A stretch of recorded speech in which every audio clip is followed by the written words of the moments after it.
வணக்கம் நேயர்களே. இன்னைக்கு தேநீர் நேரம்ல நான் உங்களுக்கு செஞ்சு காட்ட போற ரெசிபி ஒரு ஆரோக்கியமான மாணவர்களுக்கான பிரத்யேகமான ரெசிபி. எல்லாருமே ஆரோக்கியமா இருக்கணும். ஆனா மாணவர்களுக்கு எஸ்பெஷலி தேர்வு நேரத்துல அவங்களுக்கு சீக்கிரமா சாப்பிட்டுட்டு போகணும். பட் அதே நேரத்துல ஒரே ஒரு ரெசிபிலேயே எல்லா நியூட்ரியன்ஸும் கிடைக்கிற மாதிரி பண்ணணும். அது மாதிரி ஒரு ரெசிபி ரொம்ப ஈஸியா நீங்க செய்யறது செஞ்சு காட்ட போறேன். இது வெஜிடபிள் டோஸ்ட். அதாவது பிரெட் டோஸ்ட் நம்ம நார்மலா பண்ணுவோம். அதுலயே ஒயிட் சாஸ் பண்ணி காய்கறி எல்லாம் போட்டு எப்படி செய்யறதுன்னு நான் செஞ்சு காட்டுறேன். முதல்ல அதுக்கு தேவையான பொருட்கள் பார்த்துக்கலாம். கேரட், பட்டாணி, கொடமிளகா, 2 கலர் கொடமிளகா எடுத்திருக்கேன். இதை நம்ம வேக வச்சிடணும். அதுக்கப்புறம் தனியா சில்லி ஃபிளேக்ஸ், பொடியா நறுக்கப்பட்ட பூண்டு, ஒரு 10 பல்லு பூண்டு, இது ரெண்டும் 1 ஸ்பூன் பட்டர்ல வதக்கிட்டு அதுக்கப்புறம் மைதா 1 டேபிள் ஸ்பூன் போட்டு நம்ம அதை ஃப்ரை பண்ணிட்டு அதுக்கப்புறம் பால் போட்டு ஒயிட் சாஸ் ப்ரிப்பேர் பண்ணிக்கணும். அதுக்குள்ள இந்த வேக வச்ச வெஜிடபிள் அதோட ஆட் பண்ணிட்டு ரெடி பண்ணி வச்சுக்கணும். கொஞ்சம் ஆறுனப்புறம் நம்ம நார்மல் டோஸ்டர்ல பிரெட்டுக்குள்ள இதை வச்சு ஸ்டஃப் பண்ணி செய்ய போறோம். எப்படி செய்யறதுன்னு முதல்ல பார்க்கலாம். ஃபர்ஸ்ட் தண்ணி வச்சுக்கணும். அதாவது இந்த காய்கறி முழுகிற அளவுக்கு தண்ணி வச்சா போதும். தண்ணி கொதிச்சதும் நம்ம வெஜிடபிள் போடலாம். எப்பவுமே நீங்க முதல்ல வெஜிடபிள் போட்டீங்கன்னா அதுல இருக்க வாட்டர் சால்யுபிள் விட்டமின்ஸ் கொஞ்சம் வேஸ்ட் ஆயிடும். அதனால தண்ணி கொதிச்சதும் இந்த காய்கறி எல்லாம் நம்ம கொஞ்சம் உப்பு போட்டு வேக வச்சுக்கணும். இது வேகிறதுக்குள்ள நம்ம side by side white sauce prepare பண்ணிக்கலாம்.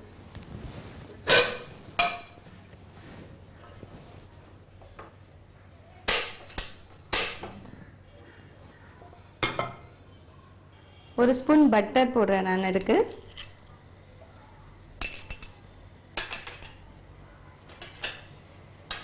இந்த பட்டர் உருகிறதுக்குள்ள இந்த தண்ணி கொதிச்சிச்சு. இதுல நம்ம காய்கறியை போட்டுப்போம். கேரட்,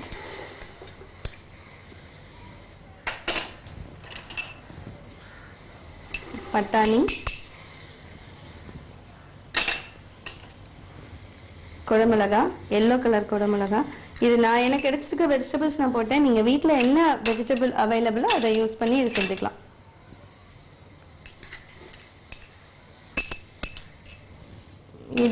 இந்த காய் வேகிறதுக்கு தேவையான அளவு உப்பு இப்ப நம்ம அதோட ஆட் பண்ணிக்கிறோம். அது வெந்துட்டு இருக்கட்டும். அதுக்குள்ள நம்ம இந்த ஒயிட் சாஸ் பண்ணிடலாம். பொடியா நறுக்கப்பட்ட பூண்டு இதுல ஆட் பண்ணணும்.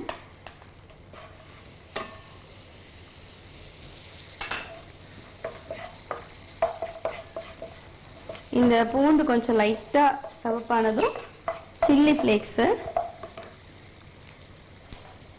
அவங்கவுங்க காரத்துக்கு ஏற்ப இது போட்டுக்கலாம்.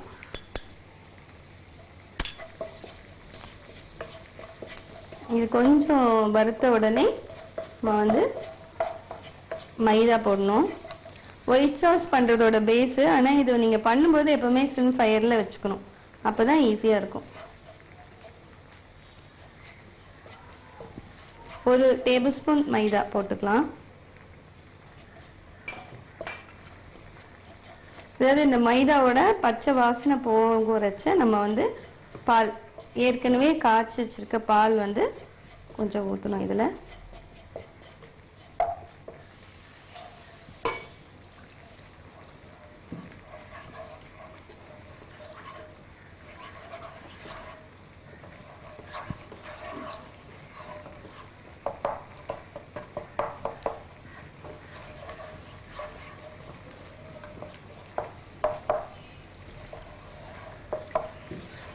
இப்போ இதுக்கு தேவையான அளவு உப்பு நம்ம ஆட் பண்ண போறோம்.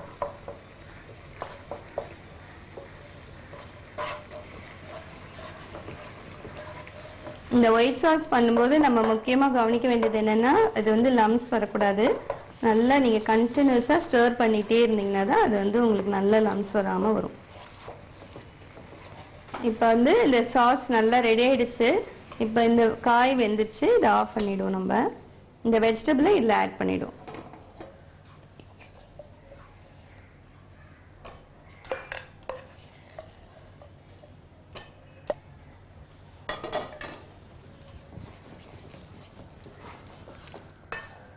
நேரம் ஆறட்டும். நம்ம அதுக்குள்ளே வந்து அந்த டோஸ்டர் ரெடி பண்ணி அதில் அந்த ப்ரெட்டுக்குள்ளார இதை வச்சு கொடுத்துடலாம். அதாவது இப்போ கான்செப்ட் என்னன்னு பார்த்தீங்கன்னா, ஒரே ஒரு மீல் தான் சாப்பிட முடியும் அவங்களுக்கு. பசங்களுக்கு அந்த 2-3 ஒரு சாப்பாடு, குழம்பு, ரசம், பொரியல் அப்படிலாம் கொடுத்தா சாப்பிட மாட்டாங்கன்னா, இது மாதிரி அதுவும் அவங்களுக்கு வந்து இப்போ அந்த மேற்கத்திய டேஸ்ட் வந்து நிறைய வந்துருச்சு. அதனால வந்து அதுலேயே எல்லா நியூட்ரியன்ஸும் கிடைக்கிற மாதிரி பண்ணுறது தான் கான்செப்ட். நமக்கு ஆஃப் பண்ணிடலாம், ரெடி ஆயிடுச்சு. இப்போ வந்து இதில் காரத்துக்கு பெப்பர் பவுடர், நம்ம ஆல்ரெடி சில்லி ஃப்ளேக்ஸ் போட்டிருக்கோம், பட் இருந்தால் கூட கொஞ்சம் பெப்பர் பவுடர் போட்டால் அது ஃப்ளேவர் டேஸ்ட்டும் நல்லாயிருக்கும். அதை ஆட் பண்ணிட்டோம். கொஞ்ச நேரம் இதை ஆறட்டும், அதுக்குள்ளே டோஸ்டர் வந்து நம்ம ரெடி பண்ணிக்கலாம். இப்போ வந்து நான் டோஸ்டர் வந்து ப்ரீ ஹீட் பண்ணி வச்சுருக்கேன். இதில் வந்து ஒரு ஸ்லைஸ் பிரெட் வச்சுட்டு அது மேலே நம்ம இந்த செஞ்சு வச்சுருக்க சாஸ் இது போடணும்.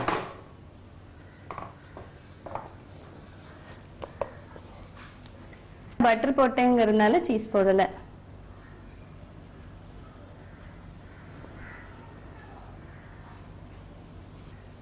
இப்போ இது மேலே இன்னொரு ஸ்லைஸ் பிரெட் வச்சு நம்ம மூடிடுவோம். இது வந்து ஒரு 5 நிமிஷத்தில் ரெடி ஆகிடும். ரெடி ஆனவுடன் நம்ம வந்து கட் பண்ணிவிட்டு டிஃபன் பாக்ஸில் கூட கொடுத்து அனுப்பலாம். இப்போ பசங்களுக்கு வந்து காலை உணவுக்கு கூட இது வந்து ஒரு பெஸ்ட்டு ஃபுட்டு.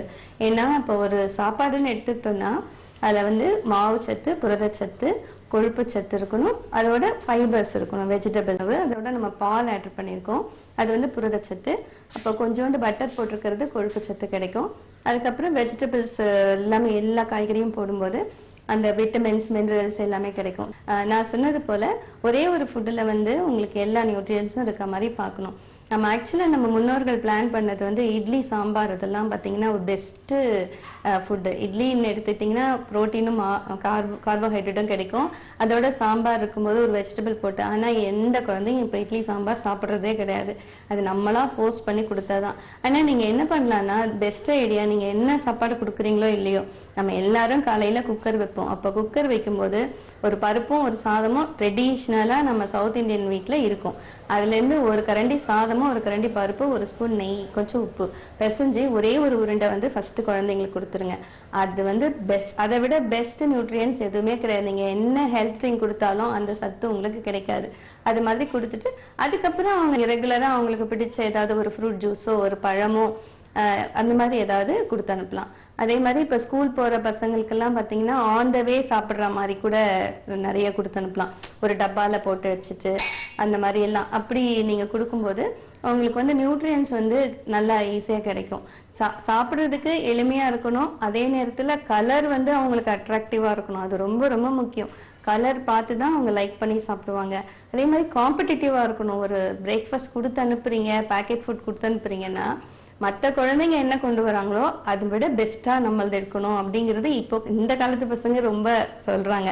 அப்போ அப்படி இருக்கும்போது நம்ம இந்த மாதிரி தேடி தேடி ஏதாவது நல்ல ஒரு எல்லா சத்தும் இருக்க மாதிரி அதே நேரத்தில் அட்ராக்டிவாக இருக்க மாதிரி டிஃப்ரெண்ட்டாக ஒரு ரெசிபி.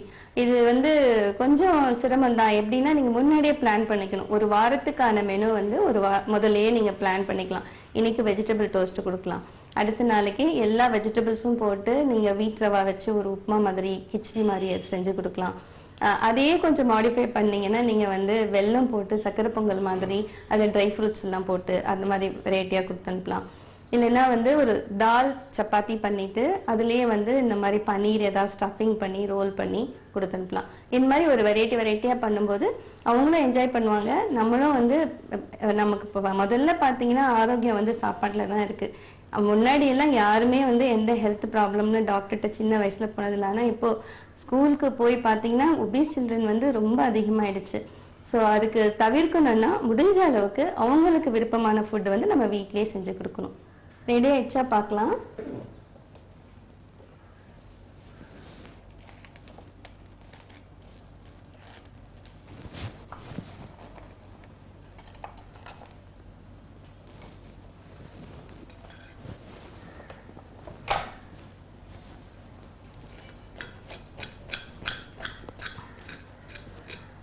நம்ம காய்கறி எல்லாம் வேக வைக்கும் போது கூட நம்ம அரை வேக்காட தான் வேக வச்சிருந்தோம்.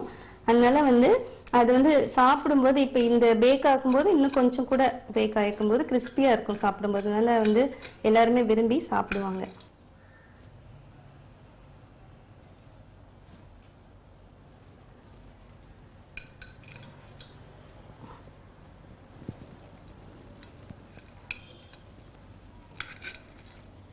இப்போ நம்ம இந்த சாஸ் பண்ணுறதுக்கு வெஜிடபிள் பண்ணது கொஞ்சம் இருக்குது. நம்ம இதை வேஸ்ட் பண்ணக்கூடாது. வீட்டில் சாப்பிட்றது தான் இதையும் வச்சு அனுப்பலாம். அப்படி இல்லைன்னா இன்னொரு டப்பாவில் வந்து இதை நீங்கள் கொடுத்து அனுப்பிச்சிங்கன்னா அவங்க சாப்பிடும்போது இதை வந்து சைட் டிஷ் மாதிரி கூட யூஸ் பண்ணிப்பாங்க. சுவையான ஆரோக்கியமான வெஜிடபிள் டோஸ்ட் ரெடி ஆயிடுச்சு.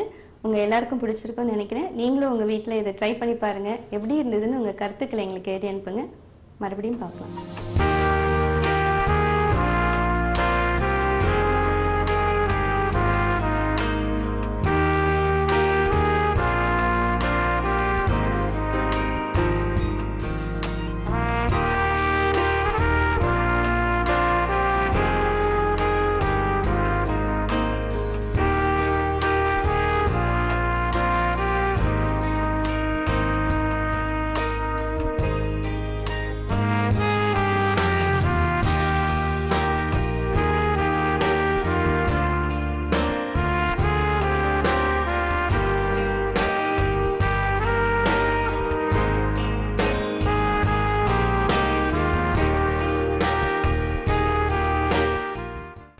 புதிய நேயர்கள் அனைவருக்கும் அன்பான வணக்கம். நம்ம தேநீர் நிகழ்ச்சியில் வந்து பார்த்தீங்கன்னா ஒவ்வொரு நாளைக்கும் ஒரு ரெசிபி வந்து நம்ம வந்து பார்த்துட்டு இருக்கோம். இன்றைக்கி வந்து பார்த்தீங்கன்னா ஒரு ரொம்ப டிஃப்ரெண்ட்டான ஒரு ரெசிபி வந்து பார்க்க போகிறோம். அது வந்து பார்த்தீங்கன்னா ஃப்ரைட் ரைஸ்லேயே வந்து பார்த்தீங்கன்னா டிஃப்ரெண்ட்டான ஃப்ரைட் ரைஸ், நிறைய வெரைட்டி ரைஸ் வந்து நம்ம வந்து சாப்பிட்ருப்போம், அந்த நிகழ்ச்சிகளில் வந்து நம்ம வந்து பார்த்துருப்போம். ஆனால் இன்றைய நிகழ்ச்சியில் வந்து நம்ம புஷ்பலதா மேடம் வந்து பார்த்தீங்கன்னா ஒரு டிஃப்ரெண்ட்டான ரெசிபி, அதாவது வந்து ஷேஸ்வான் ஃப்ரைட் ரைஸ் அப்படிங்கிற ஒரு ரெசிபி வந்து நமக்கு வந்து பண்ணி காட்ட போகிறாங்க. அதுக்கு தேவையான பொருட்கள் என்ன, எப்படி பண்ணலாம் அப்படிங்கிறத நம்ம வந்து நேரடியாக நிகழ்ச்சிக்கு போகலாம். வாங்க மேடம். வெல்கம். வணக்கம் சார். மேடம் வந்து பார்த்தீங்கன்னா ஃப்ரைட் ரைஸில் பல வெரைட்டிஸ் வந்து இருக்குது. இன்றைக்கி வந்து பார்த்தீங்கன்னா ஷேஸ்வான் ஃப்ரைட் ரைஸ் அப்படிங்கிற ஒரு ரெசிபி வந்து நமக்கு வந்து பண்ணி காட்ட போகிறீங்க. நம்ம நேர்களுக்கு வந்து பார்த்தீங்கன்னா தேவையான பொருட்கள் என்னென்ன, அதை எப்படி செய்யலாம் அப்படிங்கிறத வந்து அப்படியே நேரடியாக நிகழ்ச்சிக்கு நம்ம போயிடலாம். அது சொல்லுங்களேன். வணக்கம் நேயர்களே. இன்னைக்கு நம்ம ஷேஸ்வான் ஃப்ரைட் ரைஸ் எப்படி செய்யறது அப்படிங்கிறத பார்க்குறோம். ஷேஸ்வான் ஃப்ரைட் ரைஸ் அப்படிங்கிறது வந்து இது ஒரு சைனீஸ் ஐட்டம். அதாவது நார்மலாக பண்ணுற ஒரு ஃப்ரைட் ரைஸ்னாலே கூட வெஜிடபிள்ஸ் ஆட் பண்ணி பண்ணுவாங்க. இந்த ஃப்ரைட் ரைஸில் கொஞ்சம் ரெட் சில்லி பேஸ்ட் ஆட் பண்ணுவாங்க. அந்த ரெட் சில்லி பேஸ்ட் எப்படி பண்ணோம் அப்படின்னா, முதல்ல சிகப்பு மிளகாயை நல்லா கிள்ளி போட்டு தண்ணி கொஞ்சோண்டு வினிகர் போட்டு ஊற வைக்கணும். ஒரு 1/2 hour ஊற வச்சுட்டு நல்லா மிக்சியில் பேஸ்ட்டாக அரைச்சி வச்சுக்கோங்க. அங்கங்கே அந்த சீட்ஸ் தெரிஞ்சாலும் நல்லா இருக்கும். நீங்கள் அப்படி அதை செஞ்சு வச்சுக்கலாம். இது வந்து அந்த வினிகர் போட்டு செய்யறதுனால வினிகரும் கொஞ்சம் சால்ட்டும் போட்டு நீங்கள் செஞ்சு ஃப்ரிட்ஜில் வச்சுட்டீங்கன்னா கொஞ்ச நாள் யூஸ் பண்ணலாம். நீங்கள் எப்போ வேணுமோ அப்போ எடுத்து போட்டு செஞ்சுக்கலாம். இப்போ வந்து மற்ற இன்க்ரீடியன்ஸ் எல்லாம் என்னென்ன அப்படிங்கிறத பார்க்கலாம். இதுக்கு தேவையானது வந்து பாஸ்மதி அரிசி. இந்த பாஸ்மதி அரிசி 1 கப் எடுத்துட்டீங்கன்னா ஃப்ரைட் ரைஸ்க்கு வேக வைக்கும் போது 1.5 கப் தண்ணி விட்டு குக்கரில் வேக வைக்கணும். அதுக்கப்புறம் இதுக்கு தேவையானது வந்து நல்ல பொடியாக நறுக்கின கேரட், பீன்ஸ், கேபேஜ் அதாவது கோஸ், அப்புறம் கொடமிளகா தான் இதுக்கு வந்து நல்ல அந்த அரோமாவை கொடுக்கும். யூஸ்வலி நீங்கள் வந்து அதே மாதிரி இதுக்கு வந்து பேசிக்காக பூண்டு சேர்த்து தாளிக்க போகிறோம்னா நம்ம மாதிரி கடுகோ பட்டை கிராம்போ போட போகிறதில்ல. அப்படியே வெங்காயம் பூண்டு அதை சேர்த்து நம்ம அப்படியே வதக்கி செய்ய போகிறோம். இப்போ வந்து எப்படி பண்ணுறது அப்படிங்கிறத பார்க்கலாம். இதுக்கு ஷேஸ்வான் ஃப்ரைட் ரைஸ்க்கு முக்கியமான சைனீஸ் ஐட்டம் அப்படின்னாலே நமக்கு தெரியும் சோயா சாஸும் கூட இருக்கும். இப்போ சோயா சாஸும் இதில் வந்து அந்த ரெட் சில்லி பேஸ்ட்டும் தான் ஸ்பெஷலாக நம்ம சேர்க்க போகிறோம். இப்போ எப்படி பண்ணுறது அப்படிங்கிறத பார்க்கலாம். ஃபஸ்ட்டு நீங்கள் குக்கரில் வந்து நம்ம வந்து 1 கப்பில் இந்த 1 டம்ளர் நான் ரைஸ் எடுத்திருக்கேன். அதுக்கு வந்து 1.5 டம்ளர் தண்ணி ஊற்றிக்கோங்க. ஏன்னா இது வந்து ரைஸ் வந்து கொஞ்சம் ரொம்ப முழுக்க வெந்துடாமல் இருக்கணும். லைட்டாக சூடாகட்டும், தண்ணி கொஞ்சம் சூடாயிருக்கணும். அதாவது லேசாக அந்த கீழேருந்து ஒரு பபிள் அப்படியே மேலே வந்து எஸ்கேப் ஆகும் இல்லைங்களா, அந்த மாதிரியான ஸ்டேஜில் நம்ம ரைஸை போடணும். நீங்கள் ஃபஸ்ட்டே போட்டு வச்சிங்கன்னா ரைஸ் ரொம்ப வெந்துடும். உங்களுக்கு வந்து அந்த உதிரியாக கிடைக்காது. அதனால தண்ணி எப்பவுமே நல்லா சூடானதுக்கப்புறம் ரைஸை போட்டுட்டு அப்புறம் குக்கரை மூடி ஒரு விசில் வந்ததும் நிறுத்திட்டு அதுக்கப்புறம் ஆறுனதுக்கப்புறம் கொஞ்சம் வெளியே எடுத்துடலாம். ஏற்கனவே கழுவி ஊற வச்ச அரிசியை தண்ணி கொஞ்சம் சூடானதுக்கப்புறம் போட்டுடணும். உள்ளே போட்டு குக்கர் மூடிடலாம். ஒரே ஒரு விசில் வந்ததும் நிறுத்திடலாம். நம்ம அது குக்கர் ரெடி ஆகிறதுக்குள்ளே நம்ம மற்ற தேவையான வெஜிடபிள்ஸ் எல்லாம் நறுக்கி எடுத்து வச்சுக்கலாம். இப்போ வந்து இதுக்கு ஆனியன் கட் பண்ணணும். நல்ல பொடி பொடியாக கட் பண்ணிக்கலாம். அதே மாதிரி கேரட், ஏற்கனவே கேரட்டும் பீன்ஸும் நான் கட் பண்ணி வச்சுருக்கேன். அதுவும் நல்ல மெல்லிஸாக கட் பண்ணிக்கோங்க. அப்புறம் குடமிளகாயில் இந்த விதை இது இருக்கிற பார்ட்டை எடுத்துடலாம்.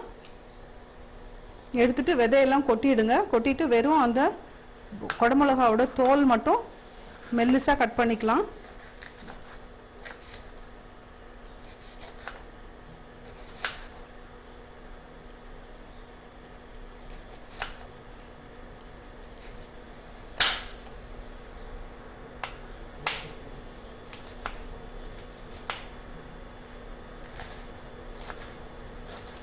நல்லா பொடியாக கட் பண்ணிக்கலாம். இதே மாதிரி கேரட் அப்புறம் பீன்ஸு கோஸு எல்லாத்தையும் நல்ல பொடியாக ஃபைனாக கட் பண்ணிக்கோங்க. அதுக்கப்புறம் பூண்டு கட் பண்ணிக்க போகிறோம். இப்போ ஒரு கப் ரைஸ் எடுத்துருக்கோம். அதுக்கு ஒரு 4-5 பல் பூண்டு நல்ல. இப்போ வந்து ஒரு விசில் வந்துடுச்சு. நம்ம ஆஃப் பண்ணிடலாம் ஸ்டவ்வை. 4-5 பல் பூண்டு. இப்போ பூண்டு வாசனை ரொம்ப பிடிக்கும் அப்படிங்கிறவங்க 4-5 பல் வரைக்கும் சேர்த்துக்கலாம். இல்லைன்னா ஒரு பல்லோ 2 பல்லோ சேர்த்துக்கோங்க. பூண்டு சாப்பிட்றது வந்து உடம்புக்கு ரொம்ப நல்லது. பூண்டு எந்த அளவுக்கு நம்ம இது உணவில் சேர்த்துக்கிறோமோ அந்த அளவுக்கு நமக்கு வந்து நோய்கள் அண்டாமல் இருக்கும். பூண்டு வந்து நம்மளை வந்து நல்ல இம்யூனிட்டி கொடுக்கும். நம்ம உடம்புல வந்து இம்யூனிட்டி பெருகிறதுக்கு நம்ம நிறைய பூண்டு சாப்பிடணும். இப்போ வந்து கோல்டு, இப்போ மழை காலம் வந்தது அப்படின்னா கோல்டு எல்லாத்துக்கும் பிடிக்கிறது நார்மலாக எல்லாத்துக்குமே கோல்டு வரும்.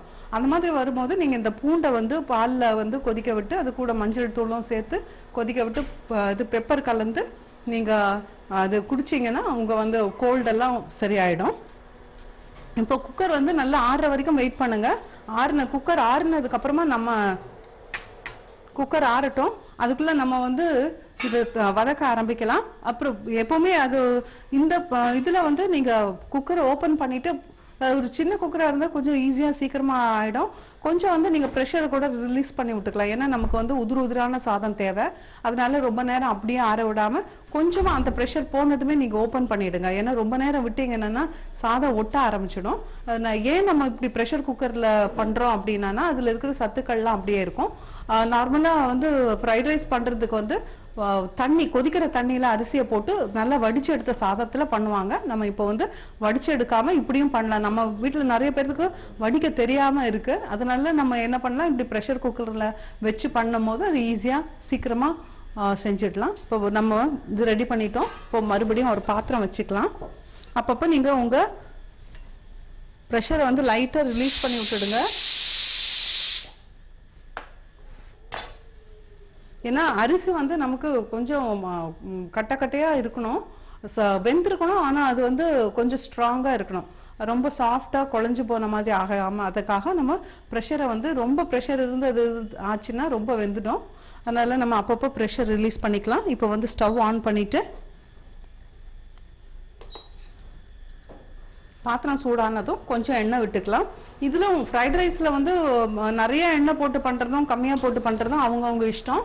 ஆனால் நீங்கள் வந்து செக்கில் ஆட்டின எண்ணெய்னா நீங்கள் கொஞ்சம் ஜாஸ்தியாக ஊற்றினா கூட உங்களுக்கு வந்து ஒன்றும் பண்ணாது.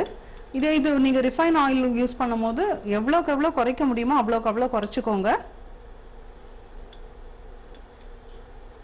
ஒரு 4 ஸ்பூன் எண்ணெய் விட்டுக்கோங்க. எண்ணெய் சூடானதும் பூண்டு ஃபஸ்ட்டு போடுங்க.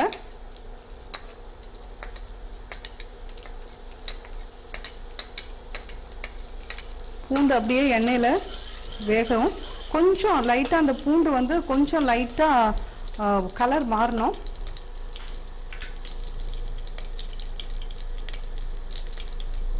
இது ரெடி ஆகிறதுக்குள்ளே நம்ம குக்கரையும் அடிக்கடி அந்த ப்ரெஷர் ரிலீஸ் ஆயிடுச்சான்னு பார்த்துக்கலாம். லைட்டாக ப்ரௌன் ஆயிடுச்சு. இப்போ ஆனியன் போடுறேன். இந்த ஆனியன் போடுறது வந்து ஒரு சிலர் கம்மியாக போடுவாங்க. ஏன்னா கடிப்படும் போது ஒரு சிலருக்கு ஆனியன் பிடிக்காது, அதனால கம்மி பண்ணுவாங்க. எவ்வளோ வேணுமோ அது வந்து, ஆனால் ஒரு கப் ரைஸ் எடுத்திங்கன்னா அதாவது ஒரு டம்ளர் எடுத்திங்கன்னா இந்த அளவுக்கு வெங்காயம், ஒரு வெங்காயம் போடணும்.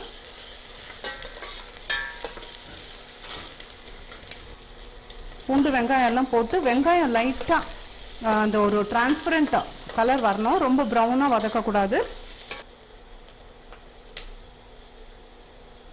கொஞ்சம் இந்த அளவுக்கு வதங்கினதுமே நீங்கள் ஃபஸ்ட்டு பீன்ஸை போட்டுடுங்க. பீன்ஸ் போட்டுட்டு கொஞ்சமாக சால்ட்டு, ஒரு 2 பிஞ்ச் சால்ட் ஆட் பண்ணிவிட்டு வதக்க ஆரம்பிக்கலாம். அது கொஞ்சம் அப்படியே அந்த ஆயிலே அது வதக்கட்டும். இதை உடனே ஓப்பன் பண்ணிடலாம்.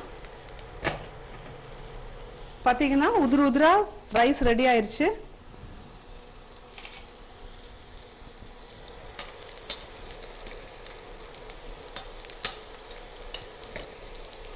இதை உடனே ஒரு தட்டில் ட்ரான்ஸ்ஃபர் பண்ணிடுங்க.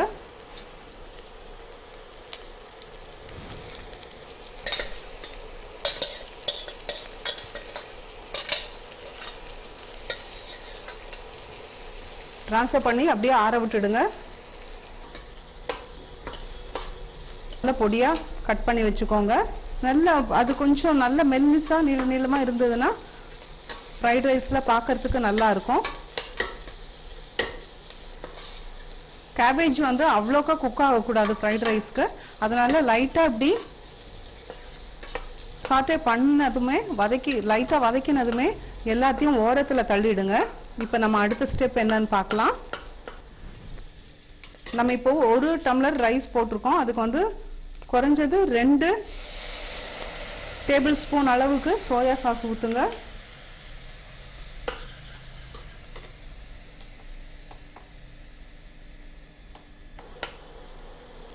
இதுக்கு மேலே நீங்கள் சால்ட் வந்து இப்போ எதுவும் போட வேண்டாம்.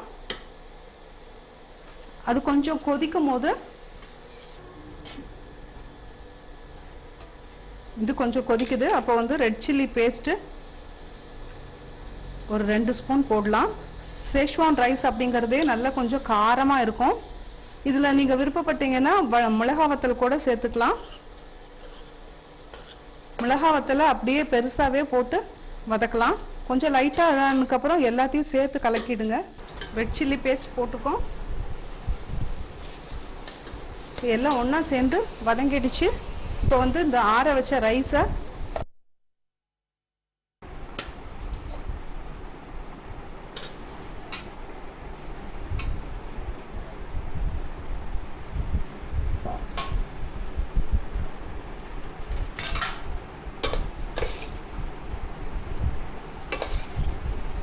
ஆறுன ரைஸை போட்டு அதில் கிளறுங்க.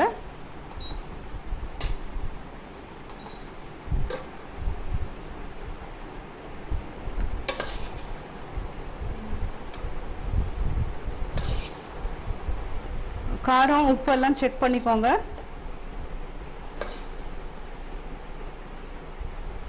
நல்ல ஃப்ளேமை ஹையில் வச்சு நல்ல ஒரு வாட்டி சாட்டே பண்ணோம். அப்போ தான் அது ஈரம் எல்லாம் நல்ல ட்ரை ஆகிடும். சேஷ்வான் ஃப்ரைட் ரைஸ் ரெடி ஆயிடுச்சு. நம்ம இதை ட்ரான்ஸ்ஃபர் பண்ணிடலாம் வேறு பவுலில்.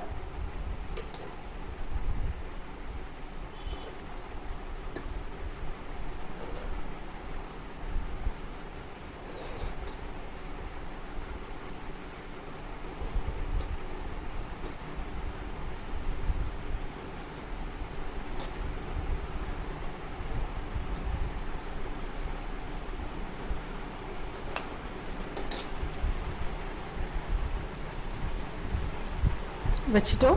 மேலே வேணும்னா ஒரு சில ட்ராப்ஸ் இந்த சில்லி சாஸ் மேலே போட்டுக்கலாம். நல்ல காரம் சாப்பிட்றவங்க இது என்னைக்காவது ஒரு நாள் சாப்பிட்றதுக்கு இந்த மாதிரி நிறைய காரம் சேர்த்துக்கலாம். அடிக்கடி இந்த மாதிரி ரொம்ப ஹையாக ரொம்ப காரமாக சாப்பிடக்கூடாது. அது நம்ம குடலுக்கு நல்லதில்லை. ஸோ இதில்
சேஷ்வான் ஃப்ரைட் ரைஸ் ரெடி ஆயிடுச்சு.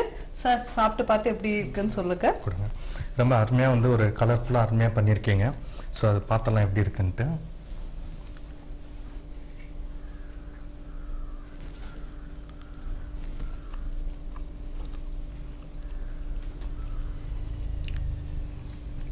ரொம்ப அருமையாக நல்லா டிஃப்ரெண்ட்டாக வந்திருக்கு மேடம்.